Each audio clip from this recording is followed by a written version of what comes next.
Hello, it's AlinaGG, and today I have a very special guest for you.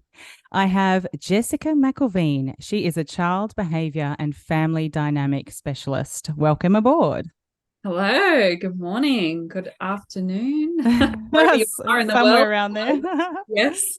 Oh, great. And so I was just feeling into one of the most powerful messages that I received from you in another podcast when I was doing some research and just kept getting up to speed after we met each other years ago and you were already working away at this and getting results. But before we go back in the timeline, we're going to start with like right now. And the best way that a parent can have a great relationship with their child and create a happy home is to understand themselves and know themselves and have a relationship with themselves. Is that correct? It's certainly correct. Yes, that's a good nutshell to have it in. And there's a few layers to that as well. So whenever you're ready to go into it, we Let's can. unpack them right now. Cool. So I guess the journey that I end up taking my clients through is it's a bit of a self-discovery journey in the beginning, with the intention to understanding their children a whole lot more too. And often I find that when parents come to me, they've gone years, months, years, with the intention of simply understanding their children. That's the focus. And that's been uh, prescribed to them as the best method in creating a happy home and getting their child's behaviors under wraps. They've been told that we need to focus on your child and understand them and diagnose them, get them tested to create these medical plans, these appointments. And what I find is that after a while of doing that, parents end up feeling like failures anyway, and still very, very, very disappointed and upset and lack confidence, really. And so that's why we start with a self-discovery process in a lot of my work, because we have fat chance of understanding our kids if we don't understand ourselves first. And the layers within that. So within my work, I do a lot of stuff around the nervous system. So really understanding our own nervous system first, so then we can understand our children's nervous systems. So a lot of our behavior, most of our behaviors, a lot of our reactions, our behaviors, what we're trying to avoid and what we're trying to aim for, in terms of sensations and emotions and experiences, is felt in the nervous system. And it's something that is not spoken about in the doctor's office, and it's not spoken about within a lot of medical textbooks, and simply because they don't learn about it, they don't focus on it either. But that's the missing piece. If we can understand that, then we understand how both of our nervous systems are communicating with each other constantly and triggering each other as well. So we do need to go down that path. Our nervous system is us. It's a creation within us. It's been with us since the day we were born, beforehand, usually, right, in utero. And it's been learning since that time. And that is who we've become. We've become this body with a nervous system and an unconscious mind. And so that then we go into that layer too. A lot of the unconscious patterning and the habits and the belief systems that are there, we really need to get it. We need to understand why we believe that behavior is bad, why we believe that behavior is wrong, or that dynamic is wrong, or why that one's right. We have a lot of these judgments around child behaviors, and I will not see, I can't fathom, and I have not seen how those judgments actually help parents and help children. So essentially, that's what I'm here to break apart and pull apart, is normalizing a lot of that stuff before we get to the stage where we need to pathologize everything and label it, because there's not much need for that, to be honest. When we get down and dig and really understand that child's nervous system and our own, there's not much need for a label, because there's always a reason. And that's what digging into ourselves starts to uncover, because we've got a lot of conditioning within the parenting role and within the family dynamic that's informing how we see our children. Mm. Could you give me an example of that? Absolutely. So oftentimes, what's one? I've just finished a group program now with just an amazing group of parents. And oftentimes it's something that we either felt we missed out on when we were young, we didn't get from our parents, right? A lot of the generation at the moment that are parents and their parents, I'm hearing a lot of the time, well, I only remember being told that I need to be quiet and my emotions are ridiculous. Don't be stupid, toughen up, or there's no need to worry about that, no need to cry about that. So a lot of that comes through. And I think what ends up happening is we see all of these big emotions from children and we start to freak out. So parents they have that unconscious conditioning there that emotions are wrong. It's usually not showing up consciously. It's unconscious. It's sitting there. And so our instant reaction is to try and shut it down, to try and prevent it, to work out how to stop it. And not only do we have that unconscious thought or belief system running the show, but we've also got the environment around us in a lot of the systems that we have in our world, the medical system, the school system, many systems, actually encouraging that way of doing things too. They say children should self-regulate well. They say, angry is bad. And that if a child, which I heard from a client last week, a child was mean to a little girl, and instantly we've got, well, maybe you should get him tested. So we've got the people around us too feeding that unconscious belief as well. So that's how it can show up in reality. And then it's a domino effect from there. So if we are just working to prevent the emotions because it's uncomfortable for us and we've been told that it was wrong, then we're squishing emotions. Children don't have the opportunity to learn how to process their own. And I often say to my clients that childhood really is the training ground. It's the training ground. Everything that we learn when we're a child is how we're going to deal with emotions as an adult. That's how I function now. And that's where my journey has been, to unlearn a lot of things.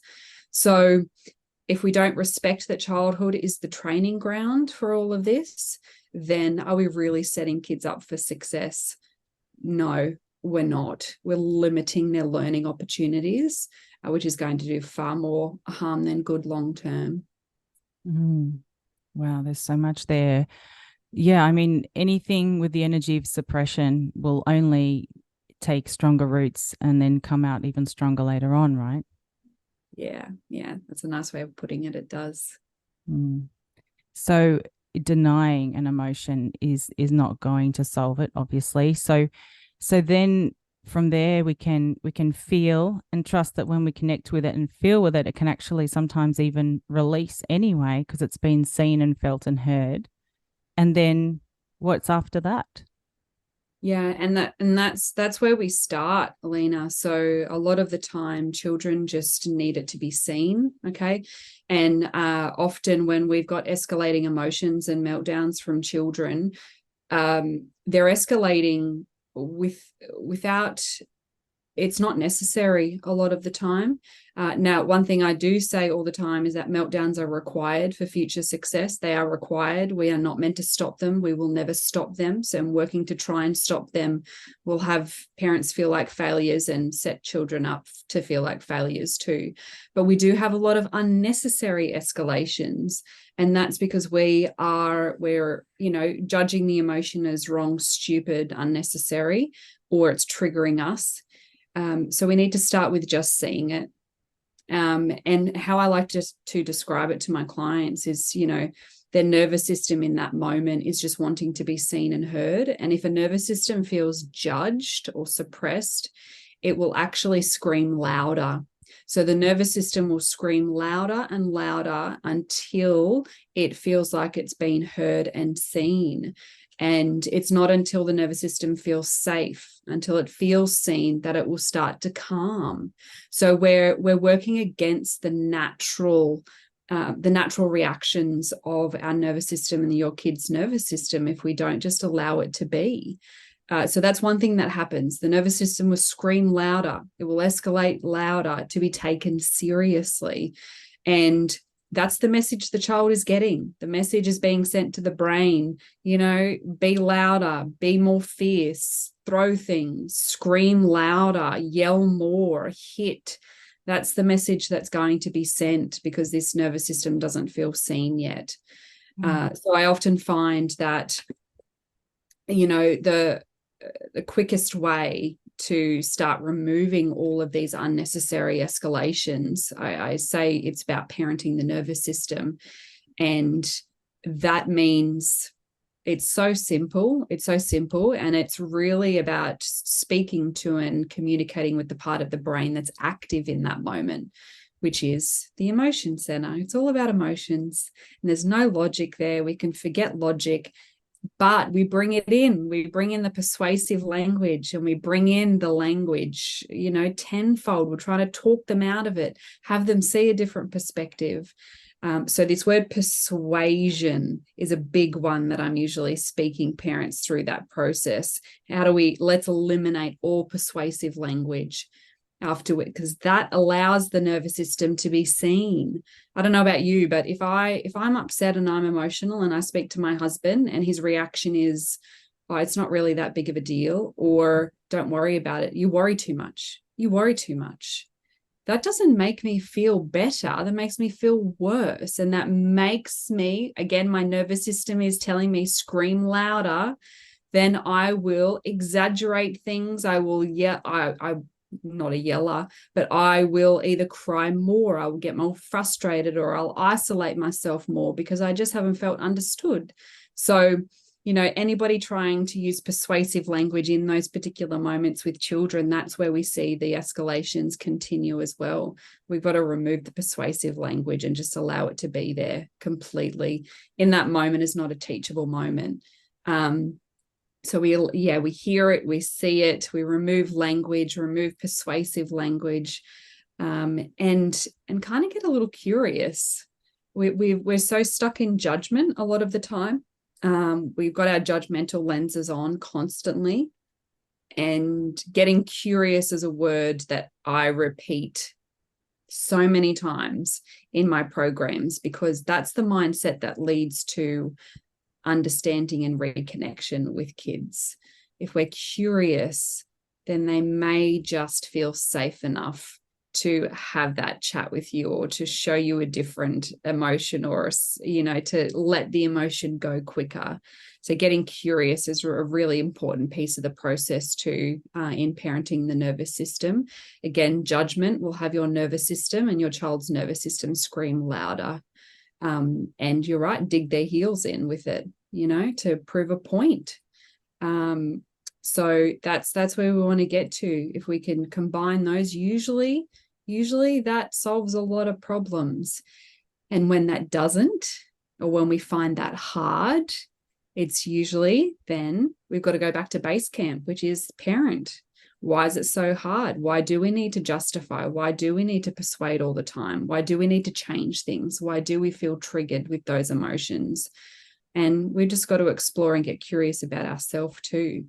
So that's generally the process that happens when we start considering what it's like to parent the nervous system instead of the behaviors, because the behaviors they're just there as a result of the nervous system. Wow. So the behaviors are a result of the nervous system. And so if we're triggered, then really, I guess we need to heal and clear those triggers ourselves as well first, before we can really actively parent. Because when we're in that triggered state, we're in that flight or fight, and we're in that survival mode, and we can't process rationally either. So do you have any tips for helping to clear triggers quickly? So I think the word quickly can be really dangerous in the scenarios of rewiring our nervous system as adults, because it does lead to a whole lot of disappointment and failure and feelings of that. I know parents that have come to me after the years of doing research and seeing practitioners, professionals, everything, who promise that well, you're going to be perfect if you just do this for the next 20 days or 90 days. Rewiring the nervous system, our own nervous system, takes time and true commitment. And that is a process that I do go through with my clients. So I go through a process called Rewire, and it's about rewiring our own nervous system. And in those moments, we start off small, so we don't need to start off in the moments where you see red or you black out and there is so much anger and frustration there. We don't need to start off with those big moments, but it could be in the little moments where the TV is too loud and you start to feel that irritability in your body, or your husband, wife, partner, friend has said something to you and you can feel the little bubble of discomfort coming up, or you're about to be late for an appointment. Okay. And you can feel that anxiousness start coming up in the body. They're all sensations of the nervous system. They're all sensations of the body. So it's with those little moments that we can practice rewiring the nervous system. And I teach a 3-part system in doing that. But essentially what it is,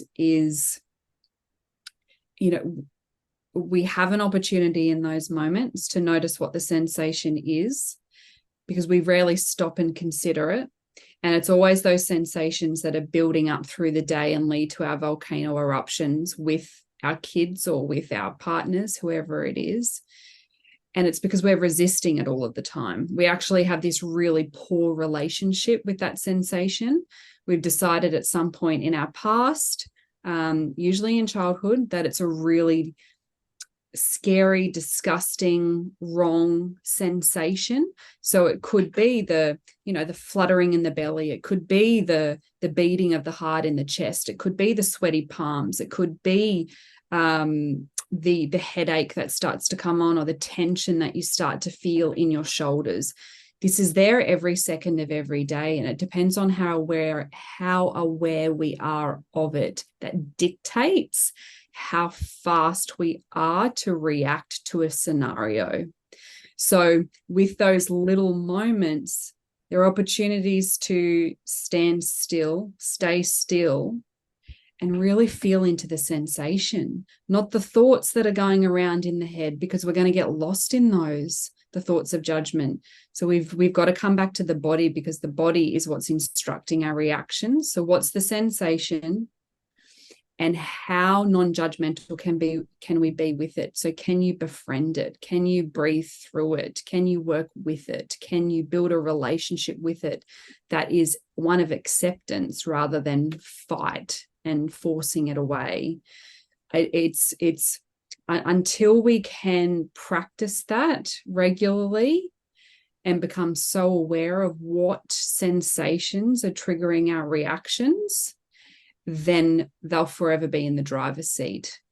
So if anybody wants the rewire process, I did a run through with some clients last week. I'm happy to share the recordings and the steps. But the rewiring is about altering our relationship to the sensations that pop up in our bodies. If we continue just focusing on the thoughts, we're missing a major piece of our reaction puzzle and pie.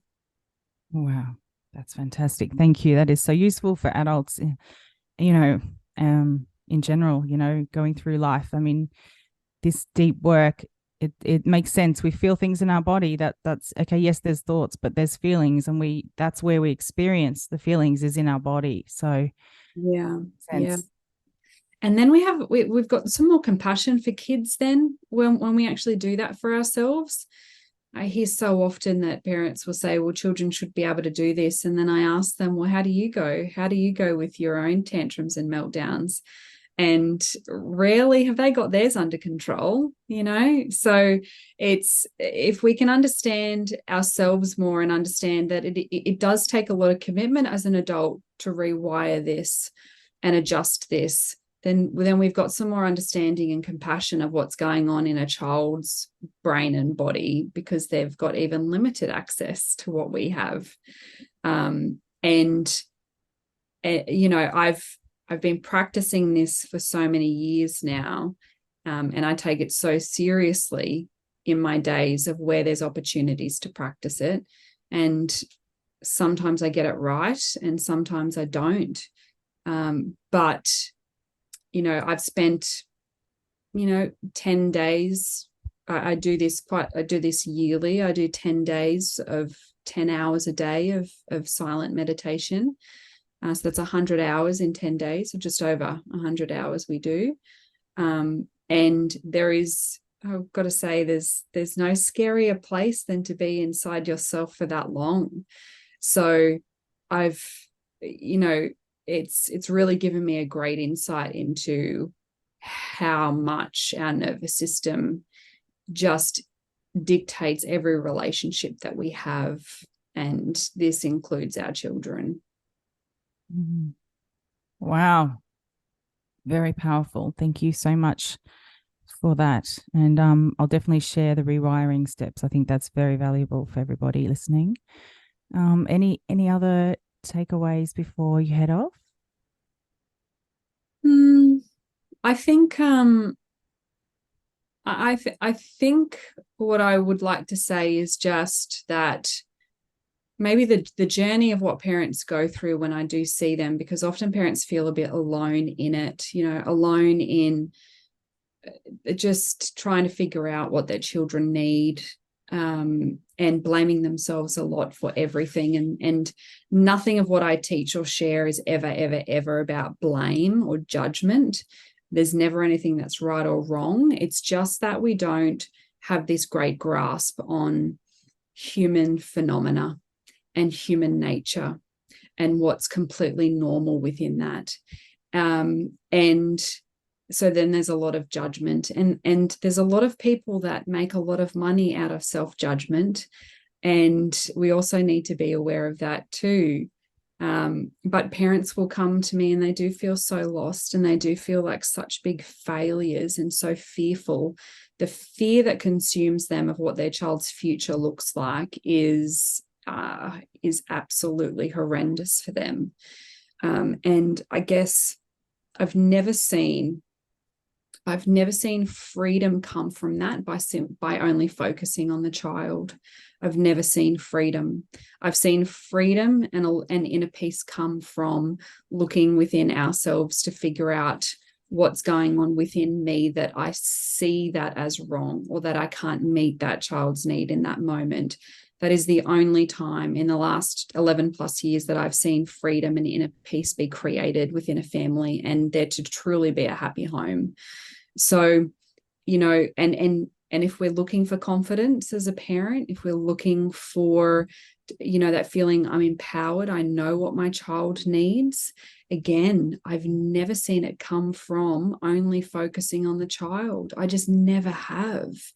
With my program today that I finished up with, all of their reflections and where they've gotten to after these 12 weeks, which they did not expect at all, was I just feel a lot more confident now, because I've gone through the journey of just understanding myself and figuring out myself.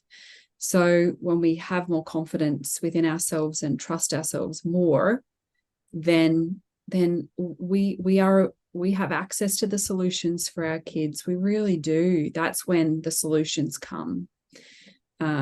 So it's a scary process, and I just hope that if any parent is listening, that you've got you've got the right guidance around you that's going to lead to you feeling empowered and like the one that has all the answers for your child, because you do.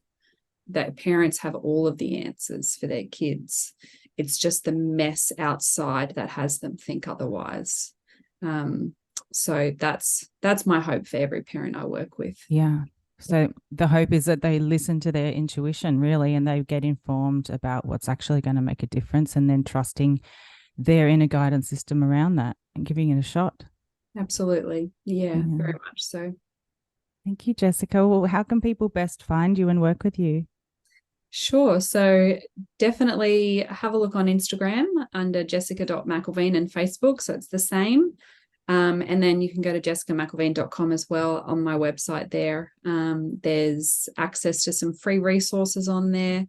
And then you'll be able to, there's a YouTube channel that flows through there too. There's lots of videos that you can watch. So you can reach out to me on either of those channels, and they're the best ways. Thank you. Thank you so much for joining me today. That was very, very amazing, and I can't wait to listen to it back. Yeah, thanks for having me, Alina. Thank you. My pleasure.